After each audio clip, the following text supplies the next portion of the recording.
Doctor Baba Saheb Ambedkar open university.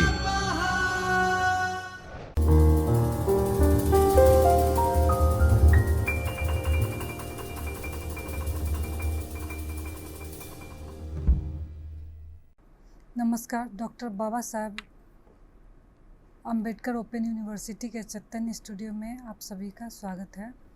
मैं Neetu Singh, assistant professor in special education. आज का जो हमारा टॉपिक है वो पेपर SESB 02 के करिकुलम मॉडिफिकेशन एंड इवैल्यूएशन के block 3 education and strategy for independent living, इस पे होगा। तो आज हम स्टार्ट करते हैं।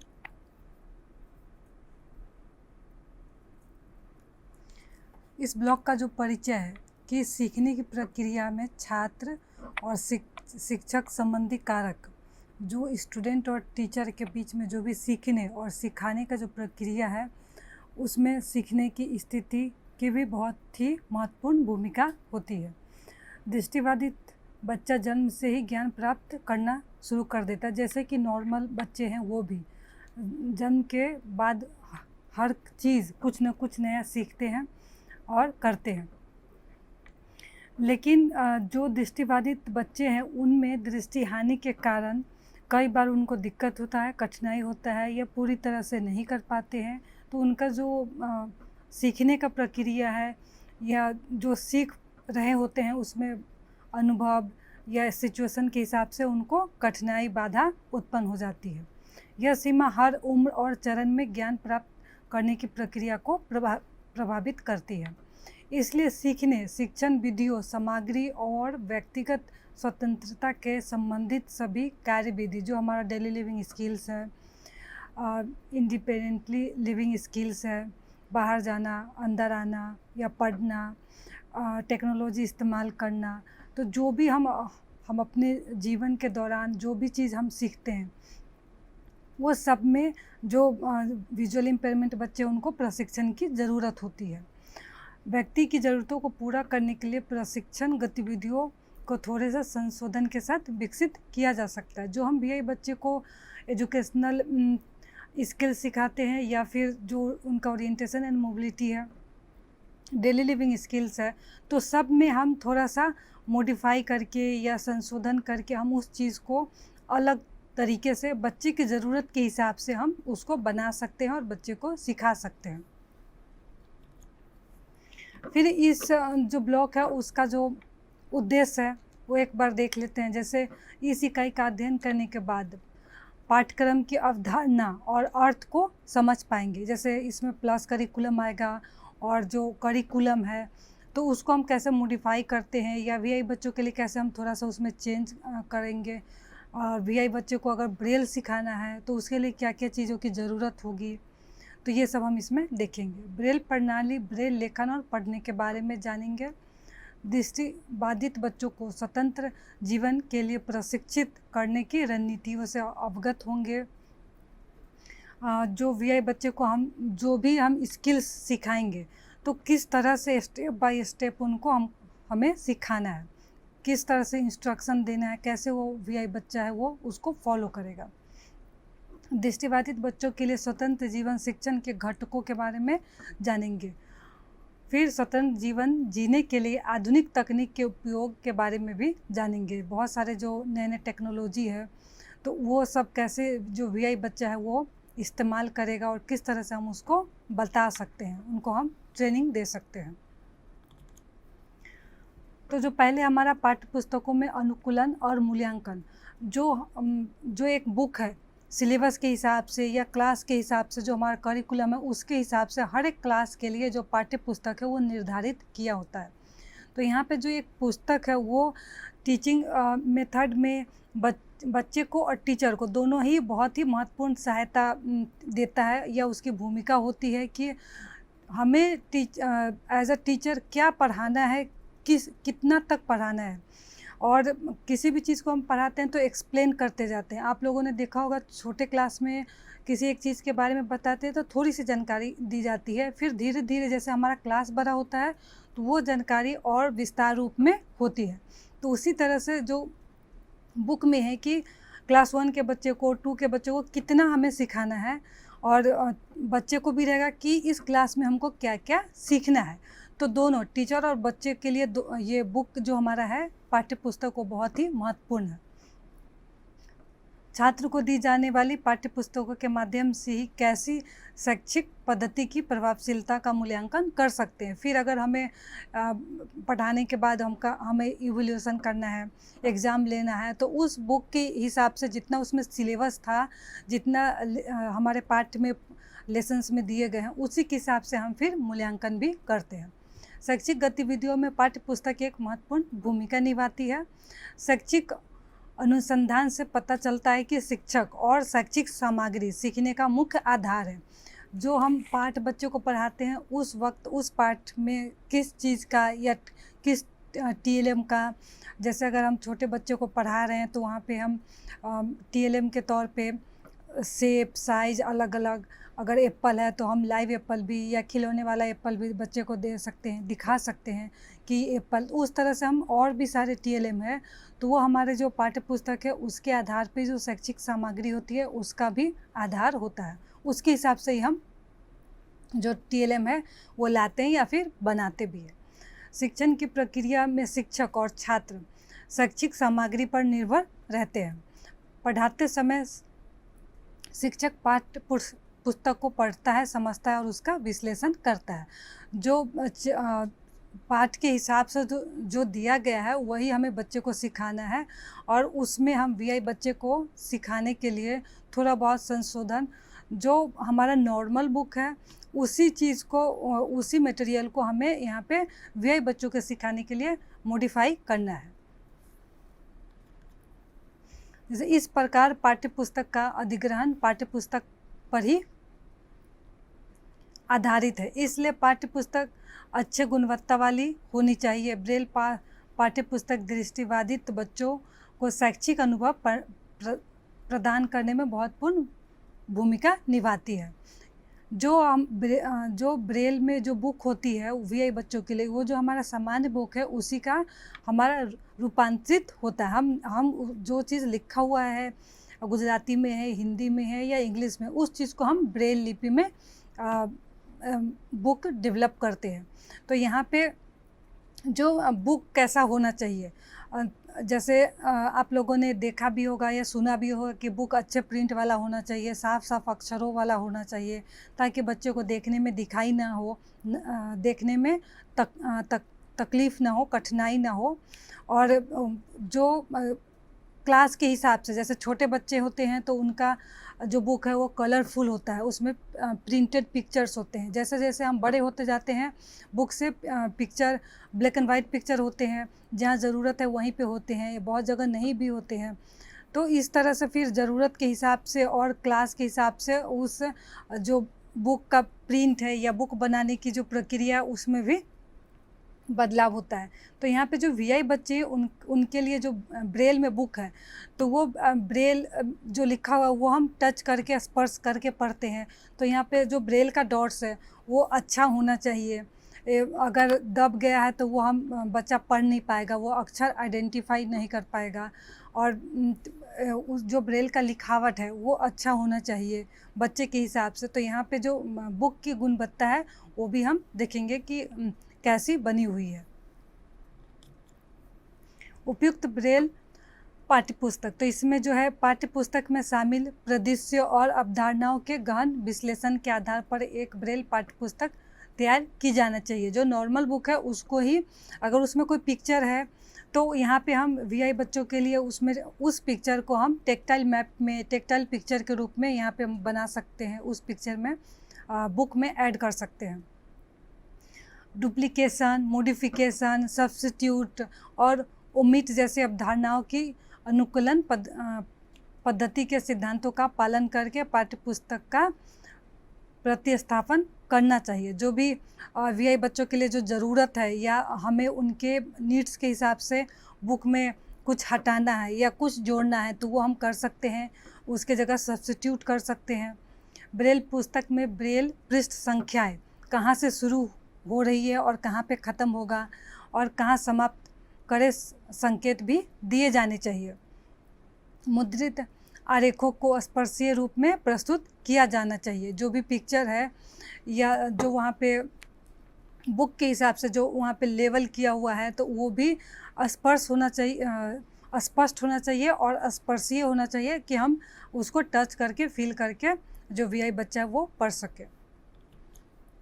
जैसे आप ये पिक्चर में देख रहे हो, ये बुक है, जैसे अगर साइंस का बुक है तो उसमें ये डायग्राम सभी लोगों ने, आपने और हमने सभी लोगों ने बनाया है। तो यहाँ पे जो वीआई बच्चे हैं उनके हिसाब से ऐसा हम टेक्टाइल पिक्चर बना सकते हैं ताकि वो उसको छू के और फील कर सके और उससे वो समझ सके, क्योंकि वो देख नहीं पा रहे हैं। तो यहाँ पे सन, मून, यहाँ पे हमने जो लेवल किया है वो ब्रेल में भी लिखा हुआ है और इंग्लिश में भी लिखा हुआ है। तो वो इंग्लिश की जगह हिंदी में या इंग्लिश में या गुजराती में भी हो सकता है। या ब्रेल है तो ब्रेल भी हिंदी, इंग्लिश, गुजराती सारी भाषाएं में ब्रेल लिपि होती है। तो यहाँ पे बच्चे का जो लैंग्वेज है सीखने का और जो सिखाने का, उसमें हम ये जो टेक्टाइल पिक्चर है उसको हम बना सकते हैं।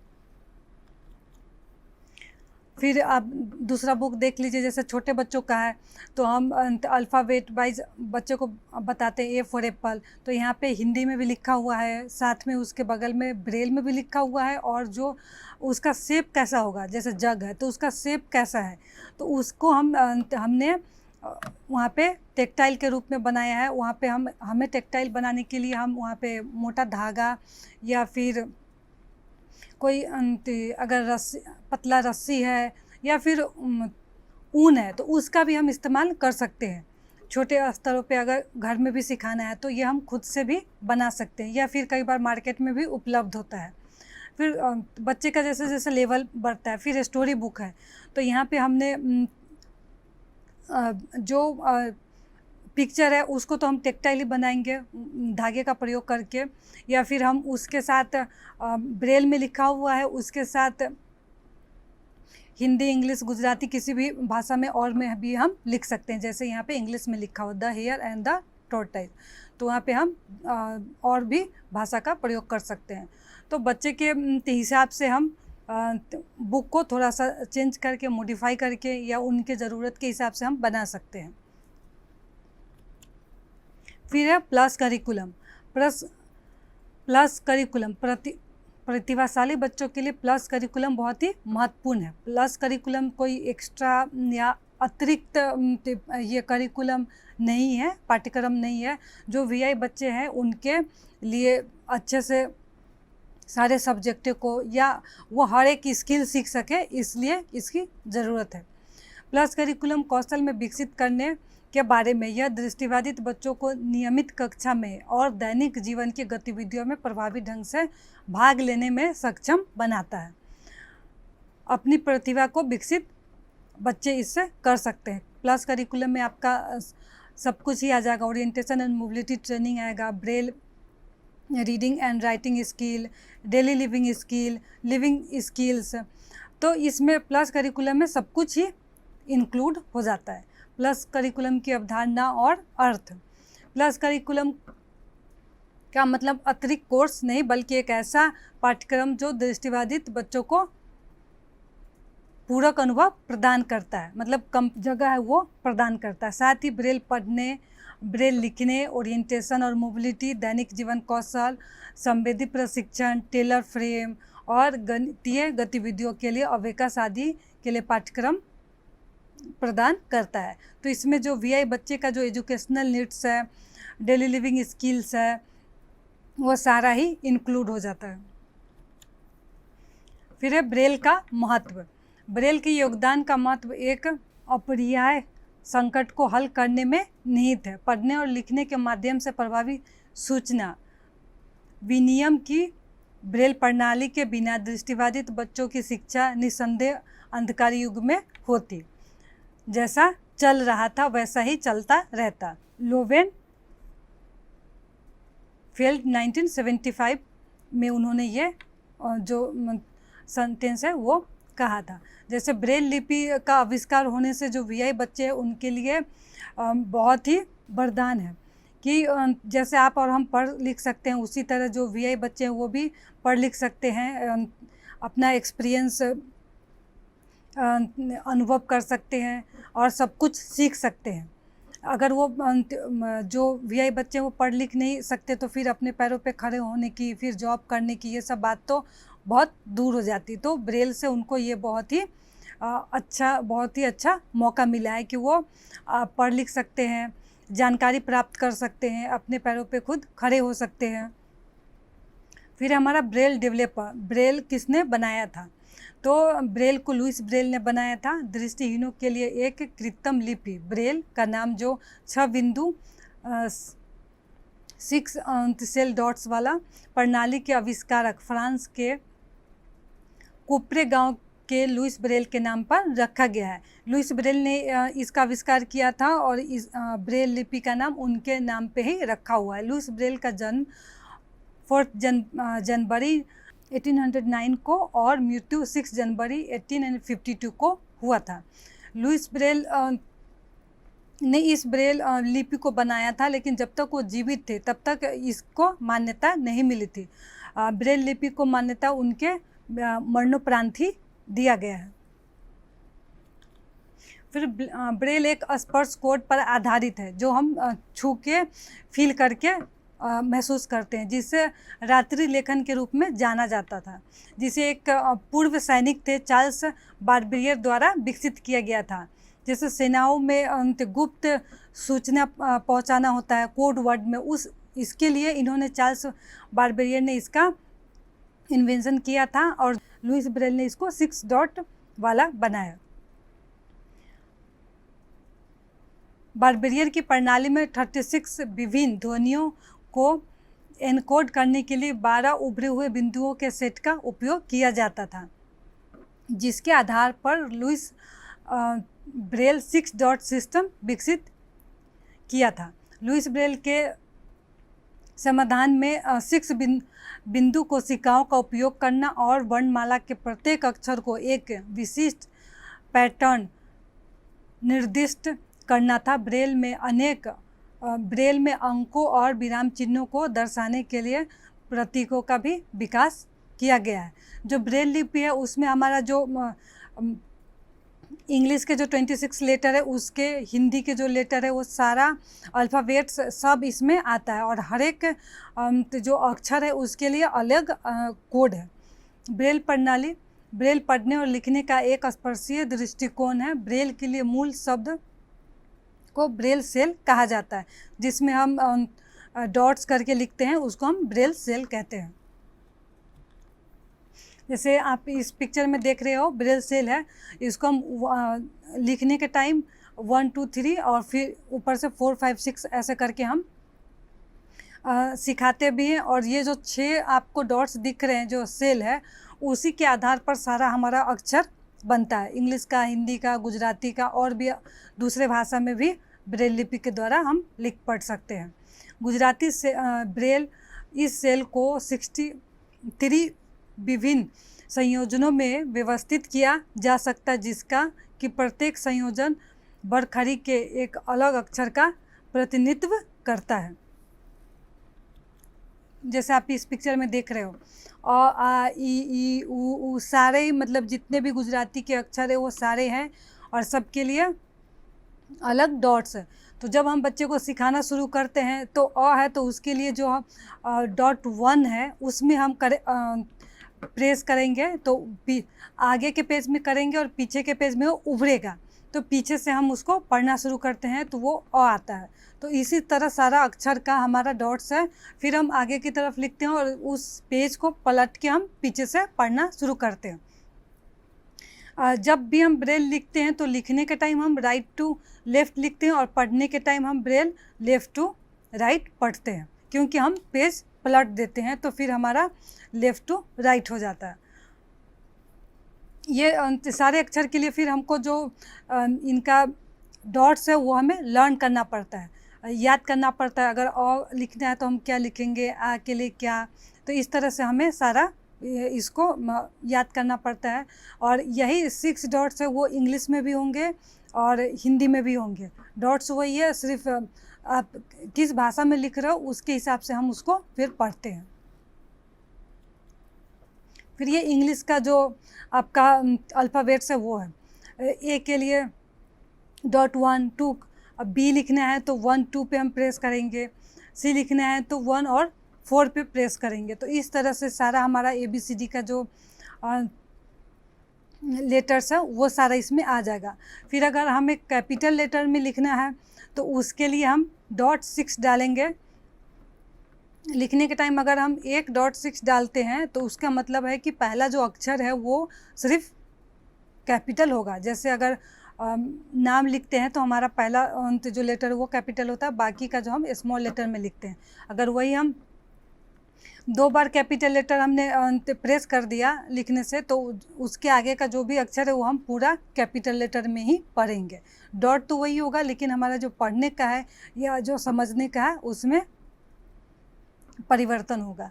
फिर डिसिमल फॉलो करना है, उसके लिए नंबर फॉलो करना है, क्योंकि नंबर में भी आपको यही जो सेल है 1 2 3 4 5 6 वही आएगा। लेकिन अगर नंबर कहाँ से फॉलो कर रहा है तो 1 2 लिखने से पहले हम ए का जो .1 है वो लिख लेंगे, उसके पहले हम 3 4 5 6 अगर डॉट लगा देते हैं उसके बाद 1 वाले में प्रेस करते हैं तो वो नंबर साइन हो जाएगा, तो उसको हम 1 पढ़ेंगे। फिर फुल स्टॉप का, कॉमा का, क्वेश्चन मार्क का, कॉलम है, स्पेस है, ब्रैकेट है, ओपन ब्रैकेट है, सबके लिए यहाँ पे जो हमारा डॉट्स है वो दिया गया है। फिर इसमें जो वर्ड साइन है, जैसे ए के लिए कुछ नहीं है, लेकिन अगर बी का है तो आप जब हम सेंटेंस लिखते हैं तो वहाँ पे बीच में स्पेस के लिए एक सेल छोड़ना होता है। तो एक सेल छोड़ के फिर हमने बी का सिर्फ सिंबल 1 2 दिया है तो उसका मतलब पढ़ा जाएगा बट, फिर एक स्पेस छोड़ के फिर हम दूसरा वर्ड लिखेंगे। तो ये सब अगर ओपन ब्रेल लिखते हैं तो बहुत हर एक वर्ड को हमें अलग अलग लिखते हैं। तो यहाँ पे जो ब्रेल में कंस्ट्रक्शन है या फिर वर्ड साइन है इसका भी इस्तेमाल किया जाता है ताकि लिखने में थोड़ा सा कम वर्ड्स हो। जैसे हम ये कैन है, डू है, तो यहाँ पे हमें पूरा ना लिखना पड़े। अगर ओपन में लिखेंगे तो पूरा हमारा उसका वर्ड लिखना पड़ेगा, EVERY। अगर हम वहाँ पे सिर्फ 1 5 डॉट लगा देंगे ई का तो उसको भी हम एवरी पढ़ेंगे। तो इस तरह से ये सारा जो चार्ट में दिया गया है उसका हम जब हम सेंटेंस लिखते हैं, जैसे आप और हम लेटर लिखते हैं, फिर स्टोरी, क्वेश्चन आंसर, तो वो सब लिखते हैं तो उसमें बहुत हमें लंबा लंबा लिखना होता है, तो वहाँ पे फिर ये इस्तेमाल किया जाता है। फिर हमारा यहाँ पे है कंस्ट्रक्शन, वर्ड साइन और ग्रुप साइन। तो इसमें जैसे अगर बीच में एंड लिखना है, एप्पल एंड मैंगो, तो यहाँ पे हम एंड का जो सिंबल है वो कर देंगे, तो यहाँ पे पूरा हमें एप्पल पूरा हमें एंड का नहीं लिखना पड़ेगा। तो उसी तरह फॉर, ऑफ, द, ये सारा इस्तेमाल होता है। फिर वर्ड साइन चाइल्ड के लिए चाइल्ड के लिए जो हमारा है सिंबल है 1 है और 6 है, this, cell, which, out, steel, तो ये सारा हम इस्तेमाल करते हैं। पहले हम अल्फ़ाबेट सिखाते हैं, वर्ड लिखना सिखाते हैं, उसके बाद जब हम सेंटेंस लिखना सिखाते हैं तो फिर हम ये सब चीज़ों का इस्तेमाल करते हैं और बच्चे को सिखाते हैं। फिर है ब्रेल पढ़ना और लिखना। ब्रेल लिपि में पढ़ना और लिखना सीखने के लिए बच्चे को प्री ब्रेल लिपि का जो प्रशिक्षण है वो दिया जाता है। बाल स्पर्श भेद, अगर किसी चीज़ को डिफ्रेंशिएट करना है, छू के डिफ्रेंशिएट करना है, छोटी से छोटी चीज़ को भी, तो वो कैसे डिफ्रेंशिएट करेगा, बच्चा को कैसे पता चलेगा। अगर हम किसी को टच कर रहे हैं कपड़े में या प्लास्टिक का, स्टील का है, तांबे का है, तो वो सब कैसे डिफ्रेंशिएट करेगा। क्योंकि यहाँ पे अगर ब्रेल पढ़ना है तो उसके जो डॉट्स होते हैं वो छोटे छोटे होते हैं, तो जब तक वो डिफ्रेंशिएट बच्चा नहीं कर पाएगा तो जो अक्षर है, ए किसको हम बोलेंगे, बी किसको, सी किसको, तो वो आइडेंटिफाई करने में उसे दिक्कत होगी। तो यहाँ पे जो बाल स्पर्श भेद और उंगलियों की गुणवत्ता विकास करना है। जो छोटे बच्चे अगर पहले से ही वीआई बच्चा, तो उसको हमें पता है कि ब्रेल लिपि के द्वारा ही हमें सिखाना है। तो उसका हमें जो बच्चे का जो स्पर्श वेद करना है वो हम पहले डेवलप करेंगे। बच्चे में हाथ का समन्वय, उंगलियों का घुमाव, स्पर्श द्वारा अंतर की पहचान और बारीकी मोटर समन्वय आदि विकसित करने के लिए विभिन्न स्पर्श विभेदीकरण गतिविधियों का संचालन करना पड़ता है। तो यहाँ पे बच्चे को हम टच करके हर एक चीज़ का जो वेद है, अंतर है, वो हमें बच्चे को बताना है, सिखाना है। इस पूर्व ब्रेल प्रशिक्षण का परिणाम अंतः ब्रेल पठन में होना चाहिए। वुल्फगैंग स्टीन ब्रेल सीखने के लिए वैज्ञानिक दृष्टिकोण की वकालत करते हैं। उनका ऐसा मानना है। जैसे निम्नलिखित क्रम में होना चाहिए।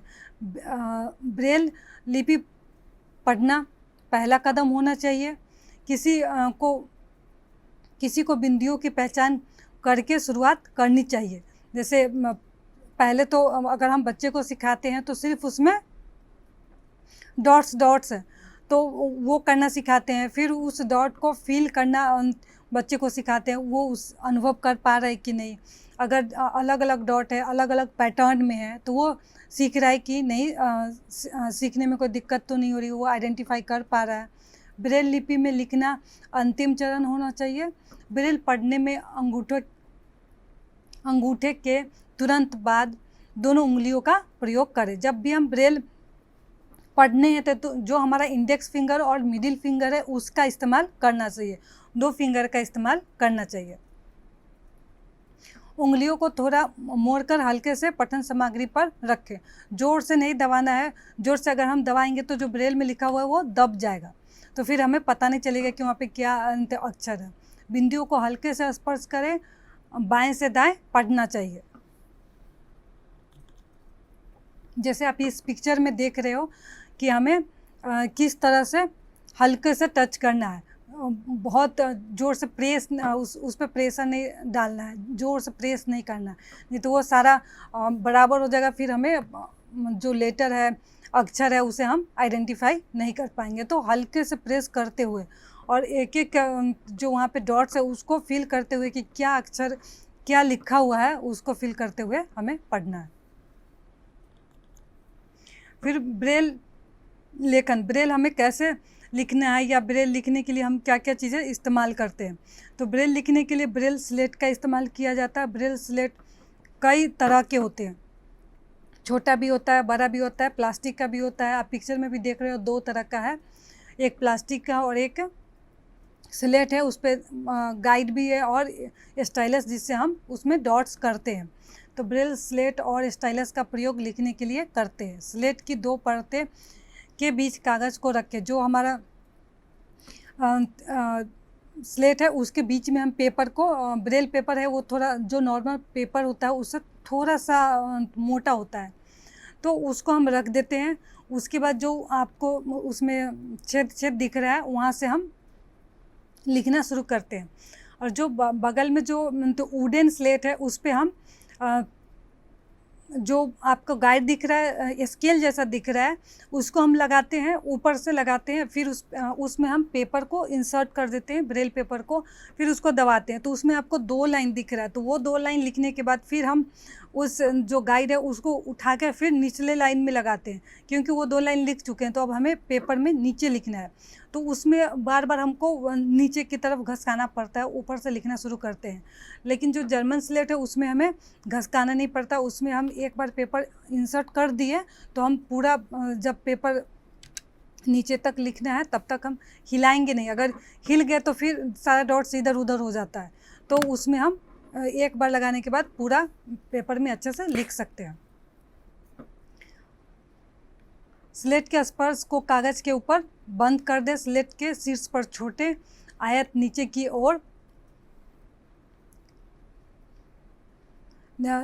ओर इंडेंटेड 6 बिंदुओं ग्रेड के साथ पंक्तिबद्ध होंगे।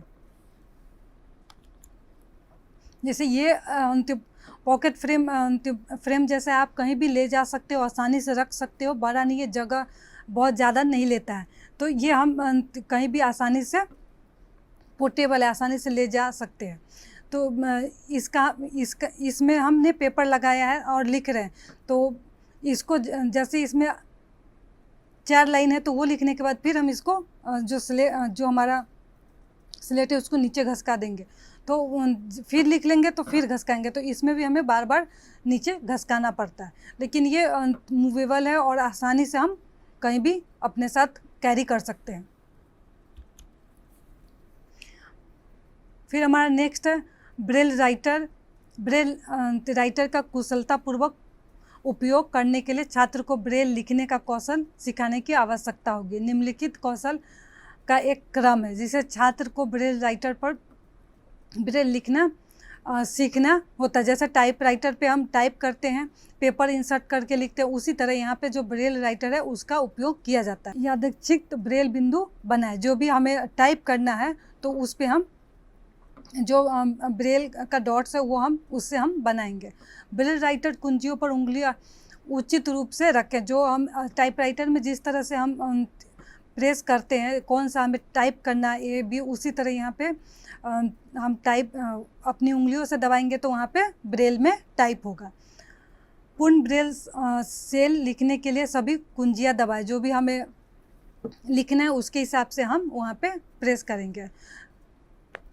जगह बनाने के लिए अंगूठे का उपयोग करें। ब्रेल बिंदुओं की पंक्तियाँ लिखने के लिए उंगलियों का अलग अलग उपयोग करें। तो यहाँ पे जो ब्रेल बिंदुओं से जो हमें टाइप करना है उसमें, तो उसके हिसाब से हम अलग अलग उंगलियों का भी प्रयोग कर सकते हैं। जैसे अगली लाइन पर जाने के लिए लाइन एडवांस रिटर्न संचालित करें और वापस जाने के लिए बैकअप संचालित करें, जैसे हम अपने कीबोर्ड पे करते हैं। ब्रेल राइटर पर कुंजियों पर उचित उंगलियों का उपयोग करें। सही और समान ऊंचाई के बिंदुओं को उभारने के लिए उचित उंगलियों की ताकत का प्रयोग करें। अगर हम जोर से मतलब कि हिसाब से बहुत ज़ोर से भी नहीं प्रेस करना है और बहुत हल्के से भी नहीं प्रेस करना है कि उस पर कुछ उभरा ही नहीं। कॉलम बनाने के लिए ब्रेल राइटर पर मार्जिन स्टॉप सेट करें। ब्रेल राइटर पर भागों का पता लगाने, नाम दे, एम्बोसिंग कुंजी, embossing head, carriage return, back space, line, advance, paper feed, नॉस, paper stop, paper release, lever, roller, घंटी, तो ये सब जो ब्रेल राइटर का जो भाग है, जो पार्ट्स है, उसके बारे में भी हमें बच्चे को बताना है और सिखाना है कि किस तरह से हमें उसका उपयोग करना है। जैसे आप पिक्चर में देख रहे हो, हर एक जो उसके पार्ट्स है उसका नाम लिखा हुआ है और किस तरह से हमें वहाँ पे टाइप करना है। जैसे paper guide knob, left margin, paper support bar, तो यहाँ पे हर एक जो पार्ट है उसका हमें बताना है और वो क्या काम करता है, किस तरह से काम करेगा, वो भी हमें बच्चे को बताना है। पेपर कैसे इंसर्ट करना है, ख़त्म हो गया तो फिर कैसे चेंज करेंगे, कैसे निकालेंगे, कहाँ पे हमें टाइप करना है, तो ये सारा हमें बताना है। स्पेस किससे होगा, space, back spacer, carriage lever, line spacer, तो ये सारा जो चीज़ें हैं इसके बारे में हमें बच्चे को ट्रेनिंग देना है। फिर आता है हमारा नेक्स्ट गृहकार्य। उपयुक्त ब्रेल पाठ्य पुस्तक किस तरह का होना चाहिए, जो वीआई बच्चों के लिए है, उनके लिए जो बुक है वो कैसा होना चाहिए। फिर नेक्स्ट है ब्रेल लिपि का आविष्कार किसने किया था, तो लुइस ब्रेल ने किया था, अब पता चली गया होगा आप लोगों को। फिर तीसरा है लुइस ब्रेल का जन्म कब और कहाँ हुआ था, ये भी हमने डिस्कस किया है। फिर फोर्थ है ब्रेल लिखने के लिए किसका उपयोग करते हैं। फिर हमारा पाँचवा है ब्रेल का महत्व बताएं, ब्रेल क्यों इम्पोर्टेंट है।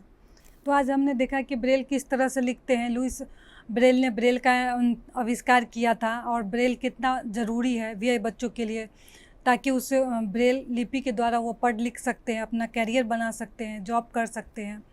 और ब्रेल कैसे हम लिखते हैं उसके लिए हमें ब्रेल स्लेट का उपयोग किया जाता है, ब्रेल राइटर का उपयोग किया जाता है। तो ये सब आज हमने देखा है। नेक्स्ट क्लास में हम इसके आगे का जो पोर्शन है उस पे डिस्कस करेंगे। आज के लिए इतना ही रखते हैं। धन्यवाद। स्वाध्यायः परमः